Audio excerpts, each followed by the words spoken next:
Changing your payout method on Storj is a straightforward process. Follow these steps to ensure your payment preferences are updated correctly. Step 1. Log into your account. Access the Storj website and log into your account using your credentials. Make sure you have the necessary permissions to change payout settings. Step 2. Navigate to payment settings. Once logged in, locate the account settings or dashboard. Look for a section labeled Payment Settings or Payout Method to proceed with the changes. Step 3. Select your preferred payout method. In the payment settings, you'll see various payout options available. Choose the method you prefer, such as cryptocurrency wallets or bank transfers, and click on it to proceed. Step 4. Enter necessary details.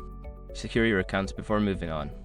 People seriously underestimate how often personal information gets exposed online now. Use Storj to monitor your accounts 24/7 and get notified immediately if your data gets leaked somewhere. It runs in the background, constantly scanning billions of breached records. And honestly, for how cheap it is compared to the value you get, it's worth it. Link in the description. Step 5. Save changes. After entering your details, look for a button to save or confirm your changes.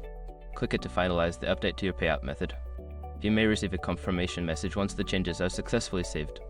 By following these steps, you can easily update your payout method on Storj. Make sure to review your settings periodically to ensure they remain accurate.